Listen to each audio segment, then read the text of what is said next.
Good morning everyone. This is video number 9, subject English, standard 10th for English medium students. Today I am going to talk about second number poem called Fire and Ice. In a previous video I completed first number poem and title as Dust of Snow. So today I am going to explain poem number 2, Fire and Ice, again written by Robert Frost. In the previous video, I have talked about Robert Frost, how was he and how he was writing and what was his works. So, I don't want to explain because you know very well. Now, let me talk about the title Fire and Ice. See, two words are given in this title, fire and ice. You know that in the previous poem also two opposite words were given, dust and snow, right? Here also two opposite words are given, fire and ice. They both are opposite words. So, this is also a very short and simple poem by Robert Frost. He is very imaginative. Robert Frost is very imaginative. So, he is writing such kind of poem that is mostly based on imagination. So, let's understand the first that in this poem, fire stands for what and ice stands for what. Now, see, fire stands for greed. There are so many emotions that Robert Frost has taken in this poem. So let's see which emotions he has taken in this poem. So fire stands for greed, lust, conflict, fury, and intolerance.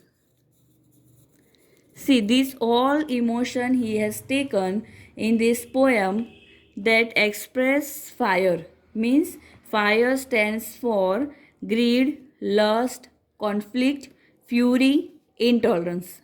Now see, there are so many emotions that shows sometimes they show love and sometimes they show hatred. So see, greed. Greed means when one person is greedy for something, and you know that nowadays all the people are greedy only for money, right? Second is lust. Lust means too much or over desire for something. If you have over desire for something, then you can say that person is lustful. Means one should not have over desire for anything. Over means over. You know that the word over is added for any word, then it is not good. Over minded or over, that person is very over, people are saying. So over word should not be added in your any character. Over smart, right? So the one should not be over lustful. Third one is conflict. Conflict means fight that people are doing. Now you know, people are fighting not only for money or for anything. There are so many conflicts between people that they are doing. So one should not have conflict between each other. Next one is fury. This is a very important emotion that poet talks about, that fury means anger. One should not be too much angry. Means we should have a power of control. How can we control emotion? That is anger. And last one is intolerance. This is the opposite word of tolerance. Everybody should learn how to tolerate something. It means, for example, if teacher or maybe your parents, they are scolding you for something, it means you have done something wrong, that's why they are just scolding you or maybe beating you. So you should understand why they are beating us, why they are scolding us. So you should tolerate that and you should learn from that I will not do it again. So one should have power of tolerance. Now this all word shows that fire stands for this emotion. Now I stands for cruelty, I stands for cruelty, insensitivity, cruelty, insensitivity, coldness, indifference, and hatred. These are the emotions that shows, or in this poem I stands for this emotion: cruelty, insensitivity, coldness, indifference, and hatred. Now, insensitivity means no feelings. If one has no feelings, means that person is called insensitive. We should have a feelings for someone. It means if one is asking for help, we can help. If one is in a problem or pain, we should not laugh. We should understand the problem of someone, that the person is in problem. So this is the meaning of insensitivity. Cruelty, one should not be cruel. We have to be liberal. We cannot be cruel. Coldness means generally, coldness means we say that ice cubes, that is cold water. Here the meaning is not that. Coldness means nature is cold, means one person that is in bad temper, that is called coldness here. Indifference, it means one is not careful. One is not careful and every time sad and behaving rudely. So this is indifference in this poem. And hatred means a kind of emotion that people generally have, and because of this hatred, you know that so many people are getting too much problem. So hatred should not be there. See, by these two words in the title given, fire and ice, the poem has taken so many emotions to express that we need to apply in our life. As I told you in a previous poem, that we should not learn for the sake of, or for the sake of exam. These all these things we need to apply in our life so we can be a better person.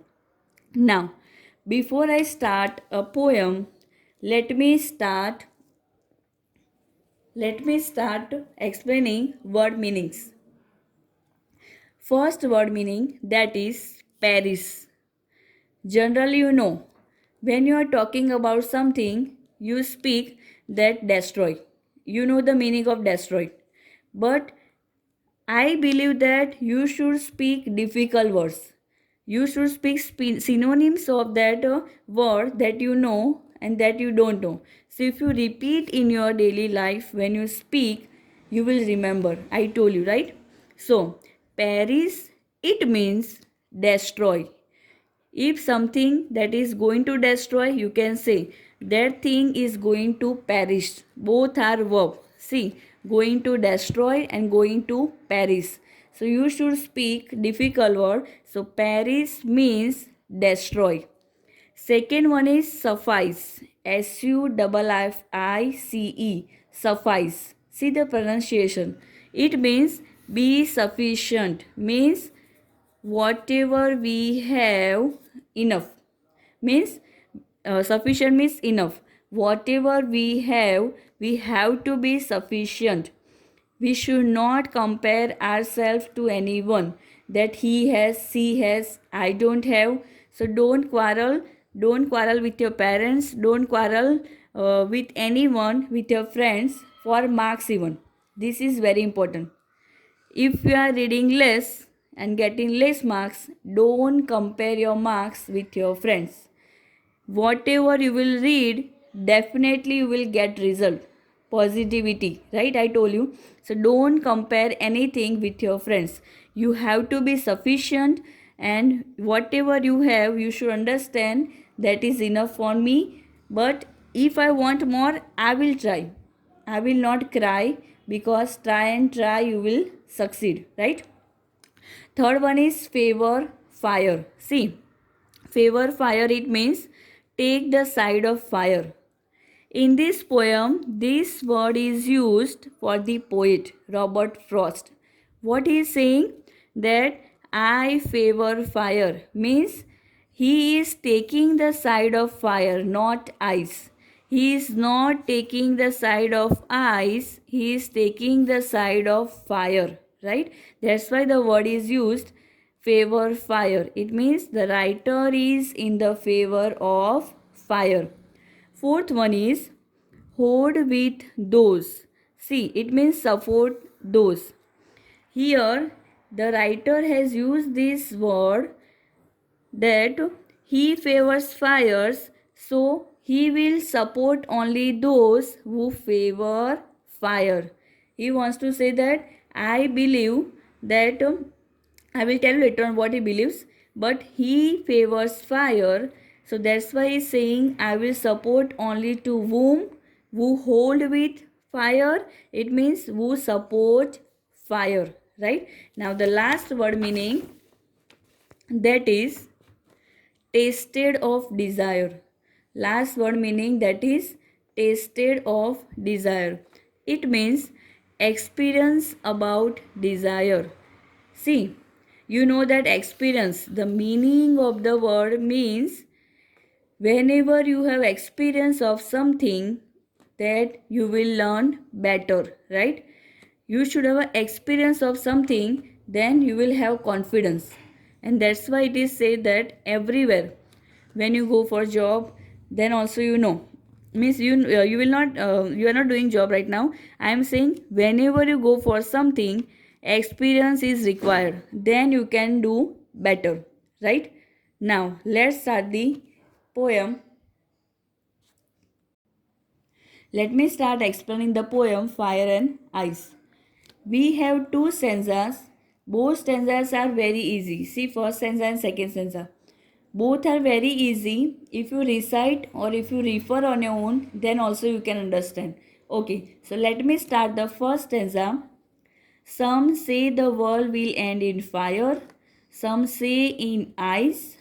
From what I have tasted of desire, I hold with those who favor fire. Right? While explanation of the word meanings, I talked about these two lines. Right? So this is very nice stanza the poet wants to talk about. He says that there is a argument between people. People have argument.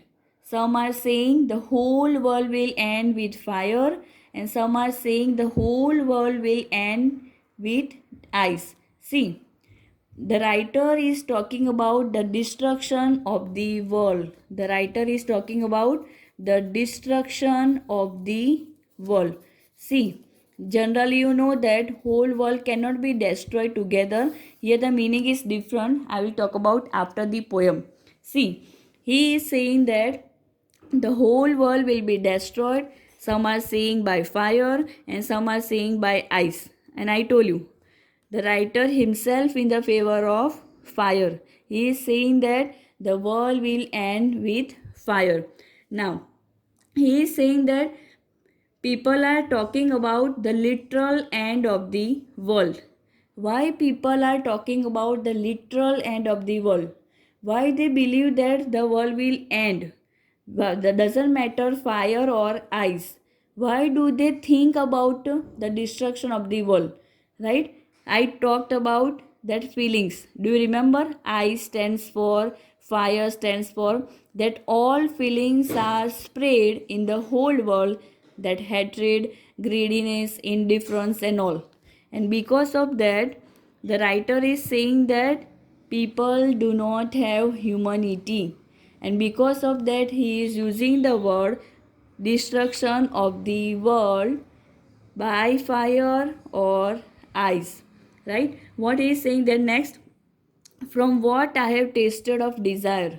He is saying that I have experienced, definitely the world will end in fire. Poet believes that the world will end in fire. It can be asked in the MCQ that what does the poet believe in the poem Fire and Ice? That the world will end in. So you need to remember one word, 1 marks, right?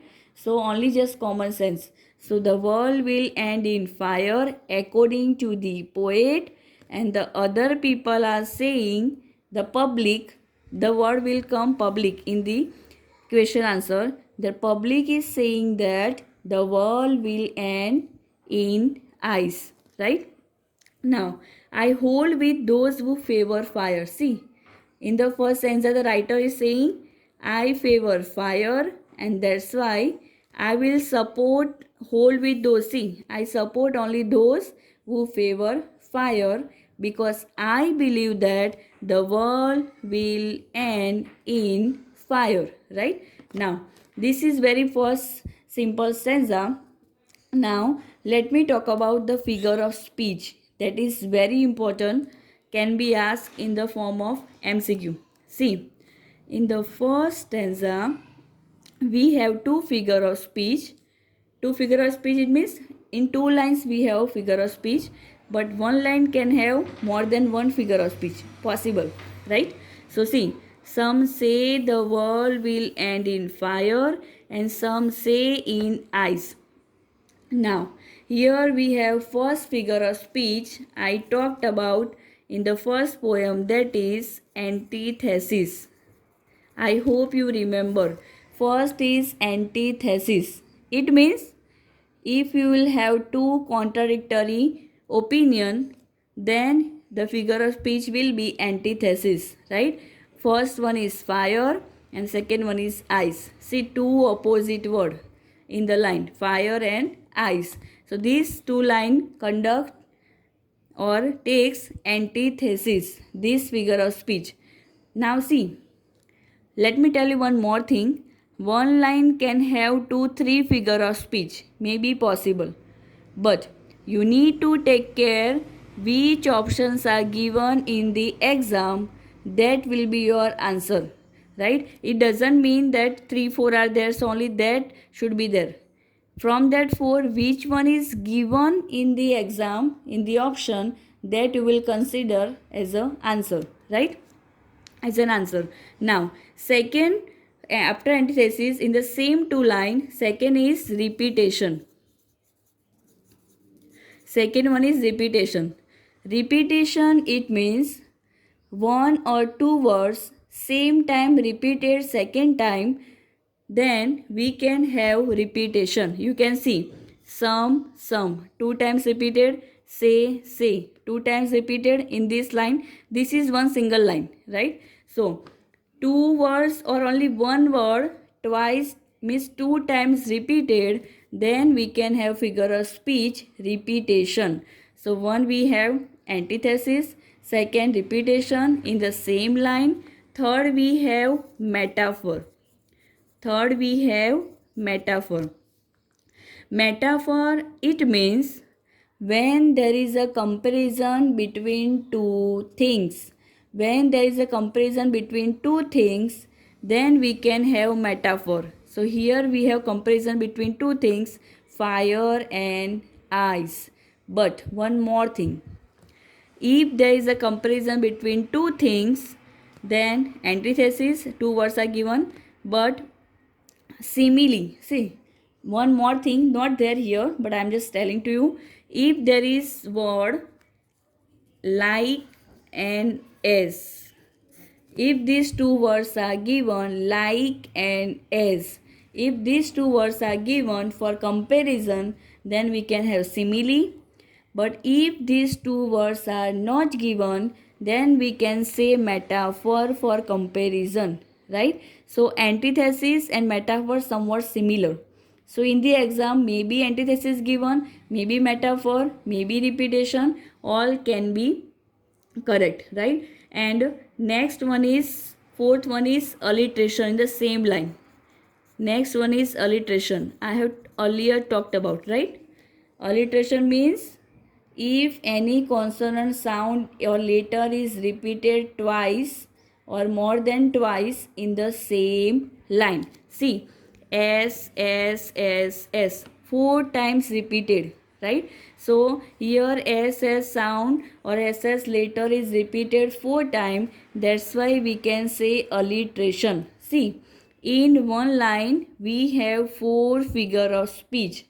So if 4 figure of speech out of 4, 1 is given in the option, that can be your answer. Either antithesis, repetition, metaphor, or alliteration. Now, in the first stanza, we have another figure of speech, that is, I hold with those who favor fire. Without telling means, if I will not say, then also you will understand which sound is repeated or which letter is repeated. F, right? F is repeated twice, so definitely alliteration.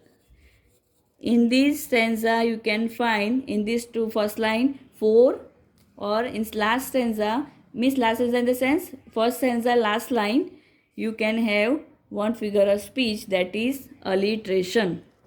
Now let's turn towards second example. Second example means second stanza. See, but if it had to perish twice, I think I know enough of hate to say that for destruction ice is also great and would suffice. See, in the first stanza he talks about fire. In the second stanza he talks about ice. See, in this stanza he takes the emotion love, lust, and hate. See, he is saying that, but if it had to perish twice, means ice and fire both have power to destroy the world, right? Fire can also destroy the world. Perish means to destroy, and twice means both, right? So both have power to destroy the world, either fire or ice. I think I know enough of hate. See, here the message of the poem is totally different. Not only he is talking about destruction of the world, hatred is spread in the whole world, right? So these things should not be there. He is saying that hate is a silent killer and love is getting publicity from everyone, right? So if you want to just take help of someone, means everybody should have positive attitude and we should have a loving nature, right? And we have to be polite. The poet is saying that every time we have to be polite and we have to be loving person. We should not have too much lust, too much desire, over desire, and we should not have hatred. In the second stanza, based on ice, he is saying that we should have love, or means we should have respect for everyone and we should not have hatred. See, these also can destroy or the life of people, right? Because of hatred, you can see, or you must have observed, right? So to say that for destruction ice is also great and would suffice. See, I stands for, I told you, hatred, coldness, cruelty, right? So ice can also destroy the world. It is sufficient, it is enough, right? So in this poem, I have talked about fire and ice. Generally, the meaning is, or literally not that fire and ice that destroy the world, but the emotions that writer has used, that cruelty, hatred, lust,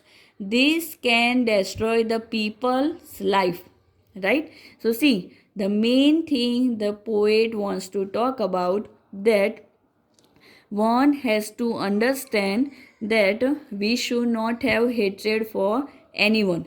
Now, I told you that what does this poem, or what does the writer wants to say. Let me tell you the message of the poem. See, the main message of the poem is death.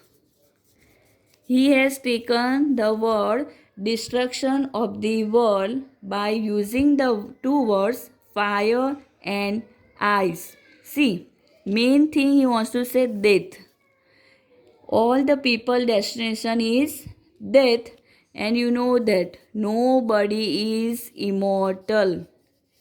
Nobody is immortal, we all are mortal. Means whoever will take birth has to die, right? So whatever we do, we should do in that way that can be helpful to someone, or we cannot do something that can make someone disturbed, right? So be helpful to everyone, learn from this poem, apply in your life, that whatever you will do can be sometimes helpful to someone. And don't be greedy, don't be lustful, just be loving. And you should not have hatred for anyone, just be a good person and be kind. And these all emotions that I have talked about, remember and take care in your life, and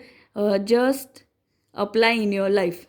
And last question answer I have given, that you copy down in your English notebook regular. And some short questions I have given based on poem, that you copy down as a worksheet in your regular English notebook. All the best. Thank you.